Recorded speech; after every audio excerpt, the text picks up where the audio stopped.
कि समाजवादी लोग एकजुट हैं, एकजुट रहेंगे और बिहार की जनता भी यही चाहती है। वो धर्म के नाम पर राजनीति करने वाले के साथ में आप जाने का सोच रहे हैं ना, उनका तो क्रियाकलाप करने वाली है भाजपा को 2024 में देश से उखाड़ के फेंकेगी पूरे देश की जनता। और ना मैं बर्दाश्त करूंगी, ना हमारे कार्यकर्ता बर्दाश्त करें, ना ही बिहार की जनता, क्योंकि बिहार की जनता अपरम प्यार देकर के उनको मुख्यमंत्री बनाई है। नीतीश कैबिनेट में कृषि मंत्री रहे और मौजूदा आरजेडी के जो प्रदेश अध्यक्ष हैं उनके पुत्र हैं, वो लगातार नीतीश कुमार पर हमला कर रहे थे। सुधाकर सिंह उनका नाम है और आज भी उन्होंने हमला किया है और कहा है कि सत्ता में रहने वाले लोग यानी मुख्यमंत्री नीतीश कुमार को टेकुआ की तरह सीधा कर देंगे। आम भाषा में इसको कहा जाए कि सुई सीधी करना कहा जाता है। लेकिन आरजेडी ने स्पष्टीकरण मांग दिया है, कार्रवाई भी उन पर हो जाएगी। हमारे साथ अनुप्रिया जी हैं। आप लोगों के पीछे ही गठबंधन के लोग पड़े हैं, आखिरकार इतना समय बीता, आप लोग दबाव बनाए, उसके बाद आरजेडी ने स्पष्टीकरण मांगा उनसे। देखिए, बहुत ही स्वागत योग्य है कि आरजेडी के वरिष्ठ नेता अब्दुल बारी सिद्दीकी ने उनसे जवाब तलब मांगा है और कहा है कि उनको अपने बयान पे सोचना चाहिए, क्योंकि देखिए जिस तरह से जनता दल यूनाइटेड महागठबंधन में हम साथ में हैं, लेकिन किसी भी तरह के किसी भी व्यक्ति के द्वारा बोला गया माननीय मुख्यमंत्री जी पर जनता दल यूनाइटेड बर्दाश्त नहीं करेगा। और ना मैं बर्दाश्त करूंगी, ना हमारे कार्यकर्ता बर्दाश्त करें, ना ही बिहार की जनता, क्योंकि बिहार की जनता अपरम प्यार देकर के उनको मुख्यमंत्री बनाई है। और इस तरह से तुच्छ राजनीति करने वाले लोग जो हैं, जिनको अपनी पार्टी का स्टैंड नहीं पता है, जिनके अपने पिताजी से नहीं बन रहा है, जो अपने नेता को नहीं मान रहे हैं, अब वैसे लोग मुख्यमंत्री जी के बारे में कह रहे हैं, तो ठीक अब्दुल बारी सिद्दीकी जी ने ठीक ही जवाब पूछा है। और मुझे लगता है जवाब देने ही वो सक्षम नहीं होंगे, क्योंकि उनका लाइनअप चल रहा है कहीं और से। मुझे लग रहा है कि कुछ लोग जिनको कहा है तेजस्वी यादव ने, सुना होगा कि बयानबीर से बच के रहे, बड़ा दावा कर रही हैं। लाइनअप का मतलब है कि भारतीय जनता पार्टी की तरफ जा रही है, बैटिंग कर रहे हैं, आप यही कहना चाह रही हैं? निश्चित, मैं यही कहना चाह रही हूँ कि कुछ लोग हैं आरजेडी में जो भाजपा से हैं, उनको लग रहा है कि बिहार में कुछ होने वाला है। मैं बता दूं कि समाजवादी लोग एकजुट हैं, एकजुट रहेंगे और बिहार की जनता भी यही चाहती है।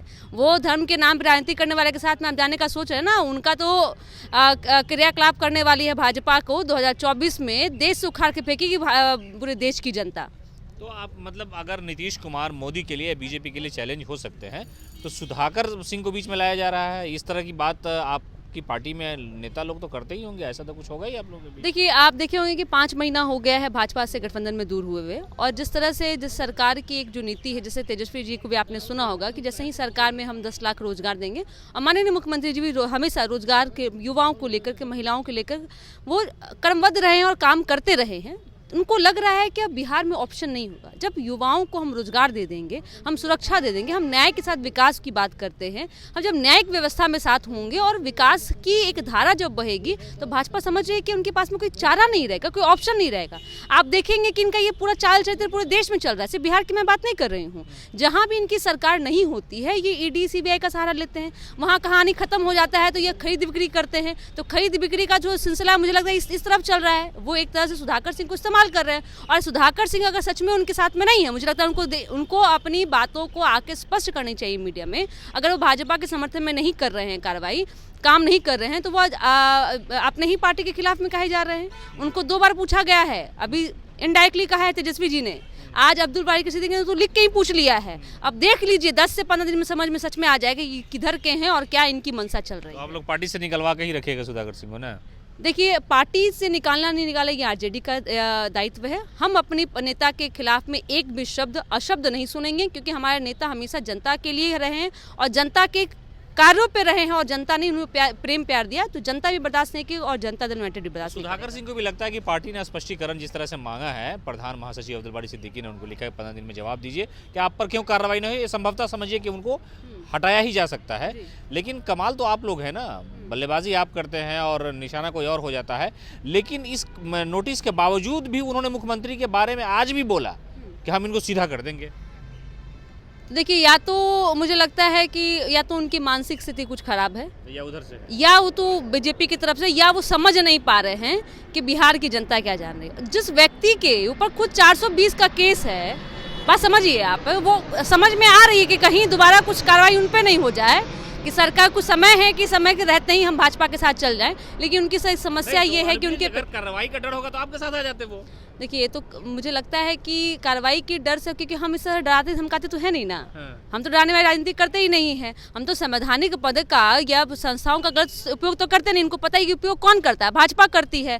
तो ये लग रहा है कि पहले ही वहाँ चले जाए, शायद कुछ बिहार की राजनीतिक से कहीं कुछ देश की राजनीति में मिल जाए। लेकिन जहाँ भाजपा के नेताओं को नहीं पूछा जा रहा है, भाजपा के नेताओं में आपस में घमासान मचा हुआ है, कहाँ सुधाकर जी दिमाग लगा रहे हैं। मुझे लगता है कि थोड़ा सा उनको अपने ऊपर काम करने की ज़रूरत है, थोड़ा इलाज करा ले। गर्मी अगर उनको ठंड ज़्यादा लग रही है, काम वाम करना बंद कर दिया है, तो थोड़ा चले जाए गर्मी वाले प्रदेश में, जहाँ उनके दिमाग के नसों का भी कुछ खून का संचार ज़्यादा अच्छा रहेगा, तो थोड़ी उनकी दिमाग की स्थिति अच्छी हो जाएगी और काम भी करने लगेगा।